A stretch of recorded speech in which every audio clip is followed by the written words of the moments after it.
Welcome to this week's PromoChat Deep Dive. This week, we're so excited to have Anna Henley from Promo Corner. Welcome, Anna.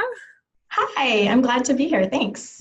You're great because you've been a longtime supporter and participant in PromoChat. So I almost said Promo Corner. So PromoChat, Promo Corner, same PC world. And so we're so excited that this week you just had an answer that blew us away, and we want to deep dive on it, and we want to learn more. Sounds good. And so this week, our thing was mission accomplished. So we wanted to go into what does a mission for your company be? So our question was, mission drift happens to all of us at one point or another, but it's not always big obstacles that get in our way. What are small challenges we need to watch out for? And you responded with, putting on my nonprofit hat because it's been a recent topic. It involved taking a step back to evaluate, is it really part of our mission? Or can we partner with someone else who can do it better and accomplish more? Knowing what other resources are out there helped. So let's go in on this one. So what was your mission for your company? And what did you sort of deem as like the things you needed to step back for? And who was your partner and how did you find that partner? So lots of questions for you. Let's go. Yeah. What was your mission and what was your mission drift that happened that you recognized? So I'm a co-founder and on the board of directors for a nonprofit in Nashville called Peck Community Center. And our mission is dedicated to strengthening the human-animal bond through accessible veterinary care and support services. And we actually just changed our mission not too long ago and kind of narrowed it down a little bit because it was a little more broad. And part of that, some of our staff and some of our volunteers really wanted to get into adoptions and helping with rehoming of animals. Well, what we do is actually a little bit different. We support those organizations, but our primary focus is on low-cost spay-neuter and some of the services that surround that to help people keep their pets in their home and prevent them from going to our local shelters and rescue groups. But getting lots of requests from folks who found a litter of kittens and they needed help with what to do with that, we were like, that's a little more than we want to get into because that's a bigger project when it comes to finding homes and caring for them caring for the animals in the process and making sure you find the right adopters. So we looked at partnering with some of our local rescue groups who are already doing those services really well. And it was great because between all of the volunteers that we have and our staff and our board of directors, we were able to link up with these groups really quickly. And so there wasn't a huge lag time between needing help with an immediate problem and getting those services to the right folks. So it's a whole different thing than the promotional world on that score, but there's definitely ways in which it can apply to the promo industry for sure in any business. Well, it's the same thing. Is you can apply it in so many different ways. It's are you Rich Patterson had a great point in his where he had one job where he's like, that's not really in our wheelhouse, but then he took it on and it became this fabulous ongoing project. So it's but there's so much strength and skill and goodness in recognizing that when you have something that you're really good at and then something you're not good at, or even recognizing this might not be for us. There's people who do it better than us. We're not going to lose out on something by being you're not in our skill set, or, the ability to look and be like, I'm not good at this. How do I bring on someone that is good at it? So in the case of the nonprofit is to run a fostering system or an adoption system there's time, resource, you need skilled volunteers, you need tons of time and an emotional strength too. And, if you don't have the infrastructure for that, how are you going to bring it on? So how would you, with your own, when you had your own distributorship and now with Promo Corner, is making sure that your mission is on point. What do you do to make sure that every day it's reinforced for you? Yeah. So thinking back to my distributor days, especially, you get a lot of requests for graphics and design work and things like that. Well, that really wasn't my background. So I made sure I was partnering with graphic artists who knew what they were doing as far as designing for promotional products, not just for something going onto a computer on a website and things like that, because it's a whole different printing process and there's different techniques involved and all that kind of stuff. And while I know the basics, design was not my specialty. So it was great to be able to say, hey, I can reach out to this person over here because I know they do amazing design and they, excuse me, design for t-shirts and drinkware and that sort of thing. And even at Promo Corner, like for our mission to help market, we market your identity. So for me, it's important because I need to make sure we're marketing our identity as well.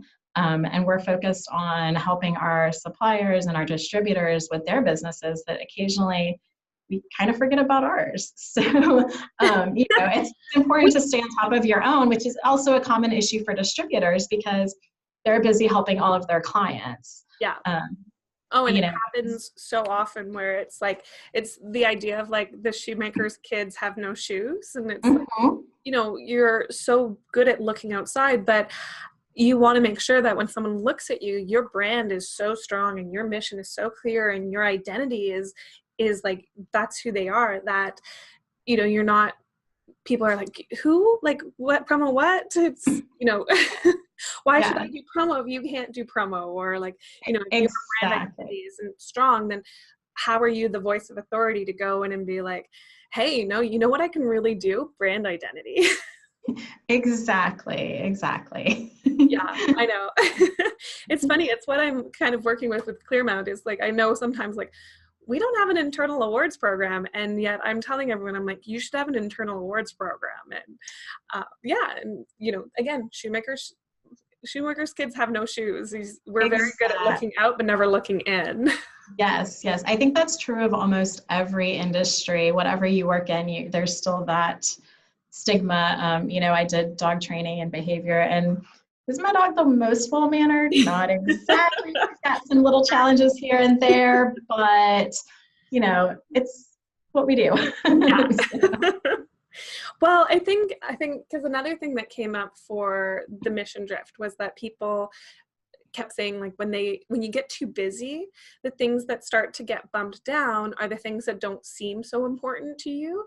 But like mission and identity and goals are things that it's one of those, like, they're the long-term goals and not the short-term goals. Or, my mom always said it was like, you get so busy on feeding the hopper, you're not looking up to see if there's anything else coming in. And Absolutely. If you're staring down at the ground when you're walking, you don't realize how far you've walked out of your way to get somewhere until you look up and you're like, where am I? I'm kind of lost. And I think we all kind of run that risk in the day-to-day aspects of our business of, okay, I need to get this out right now. It's due tomorrow or the next day. And then we look up and we're like, wait, how did we get over here when we should be back over here on this track? So focusing on it daily is good.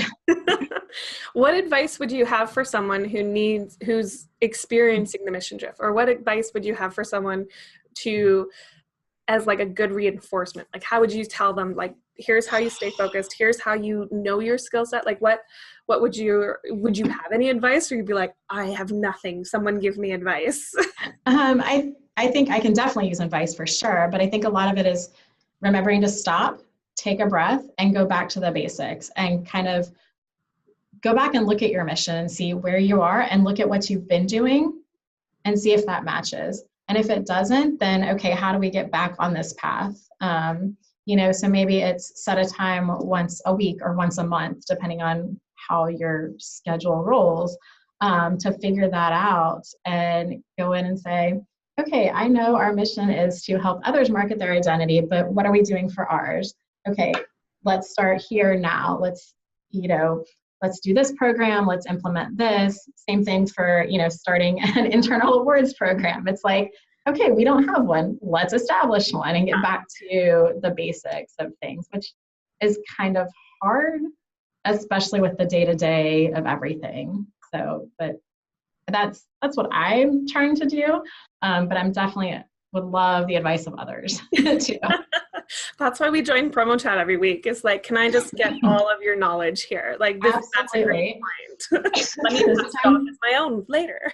Yeah. Sometimes it's like, I'm just going to sit here and stock it because I don't really have a lot of information on this, but I'm definitely going to get some.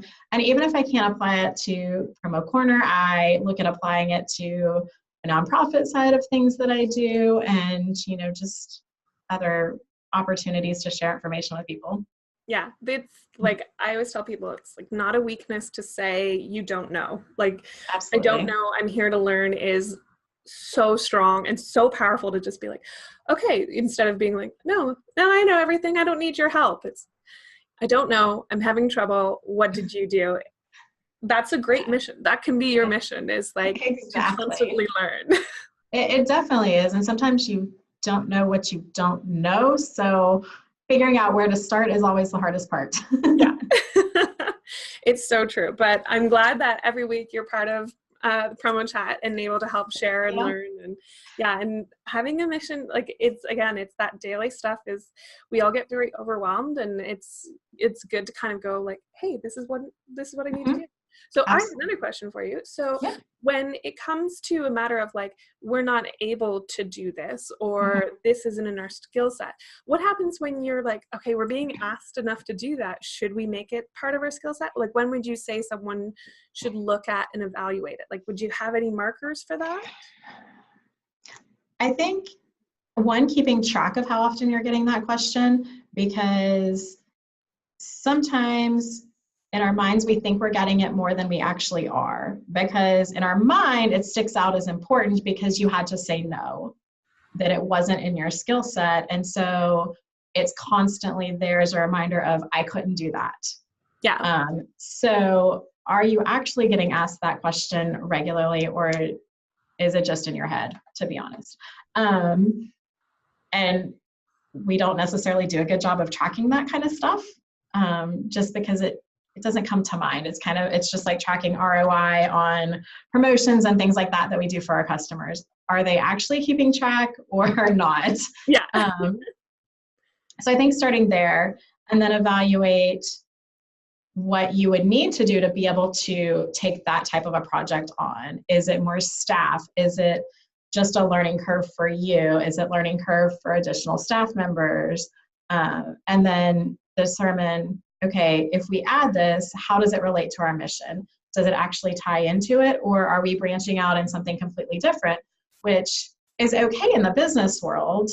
It's a little bit easier to do that. If you're in the nonprofit world, you have a few more legalities to make sure about, tax stuff, and why we have great attorneys on our board to figure all of that out, because I know none of that.